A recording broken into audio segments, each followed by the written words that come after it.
नमस्कार शेतकरी बांधवांनो, स्वागत आहे तुमचं किशोर दामेदर यूट्यूब चॅनलला. आणि हे बघा, पाणी द्यायची पद्धत भाग पूर्ण निघून गेलेला आहे. हार्वेस्टिंग कंप्लीट झाली आणि हार्वेस्टिंग कंप्लीटनंतर शेणखत आणि लेणीखत टाकून इथे आपण रोटा मारून काकऱ्या मारून असे पट्ट्या पाडल्या आणि त्याच्यामध्ये पाणी दिलं आहे. तर आता बरेच लोकांना असं वाटत असेल की पाणी दिलं आहे, जास्त पाणी झालं त्यामुळं असं बार काढलेला आहे. तर असं काही नाही. झाडाची ताकद महत्त्वाची नाही आहे. कमजोर झाडांना पण फुलं निघत आहे. ठिबकच्या जिथं आपण ट्रिपनी पाणी देतो त्यालाही फुलं निघत आहे आणि फ्लोच्या झाडांना पण फुलं निघत आहे फ्लोचं पाणी दिल्यावर पण. तर कुठलंही पाणी द्या, कसंही द्या, फुलं हे निघणारच ह्या महिनाभर. कारण क्लायमेट तसं आहे आणि हे दरवर्षी झालं आहे असं आता फुलं निघण्याचा विषय. तर त्यामुळं त्या फुलांना काही घाबरायचं नाही. आता आपल्याला त्याची सवय करून घ्यावं लागेल. ते फुलं ठेवूनसुद्धा याला ताण देऊन बाहेर काढणं आपल्या हातात आहे आणि ते दरवर्षी आपण सक्सेसही करतो आहे. हे जे काही डोळे बाकी शिल्लक राहणार आहे आणि काही नवती मॅच्युअर होईल त्याच्यामधून आपल्याला मृगबार घ्यावा लागेल आणि दरवर्षी आपण तो घेतोच. तर ज्यांच्याकडे पाणी आहे त्यांनी हा महिनाभर फ्लोचं पाणी दिलं तरी हरकत नाही. ज्यांच्याकडे पाणी कमी पडणार आहे किंवा कमी आहे त्यांनी आतापासूनच ठिबकणी चालू करून द्या.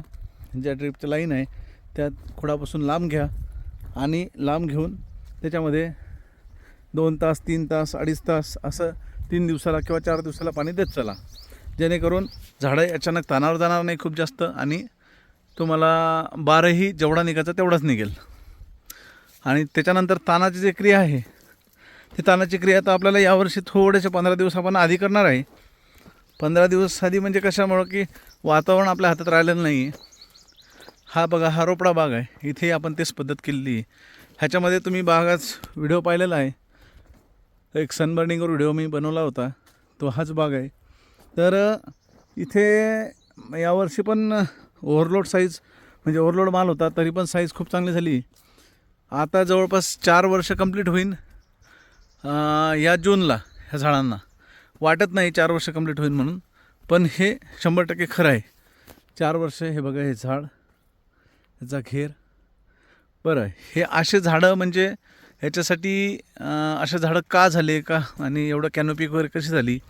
दरवर्षी शेणखत, स्लरी आणि रासायनिकचा योग्य वेळी योग्य वापर आणि कीड व्यवस्थापन, ह्या सगळ्या 3-4 गोष्टीचं जे आपण नियोजन केलं त्या गोष्टीमुळं इथे आपल्याला एवढी चांगली कॅनोपी पाहायला मिळते. ह्याच्यामधून आपण माल पण हार्वेस्ट जास्त केला आहे, तरीही आपल्या झाडामध्ये कुठं कमजोरी आलेली दिसत नाही. काही झाडं बघा, हे झाड जे आहे पानामध्ये तुम्हाला सुकावा दिसतं आहे हलकासा. तो सुकावा याच्यामुळं आहे की त्याला ओव्हरलोड माल होता आणि पाणी कमी पडले म्हणून सुकावा नाही आहे. पाणी आता याला जसं भेटेल तसं नवीन फुटवा घेऊन हे झाड डेव्हलपिंग लागेल. तर अशा प्रकारे आपल्याला पुढचं नियोजन करायचं आहे. आंबेबाराला घाबरू नका, आंबेबारही घेऊया आणि मृगबारही फोडूया. धन्यवाद.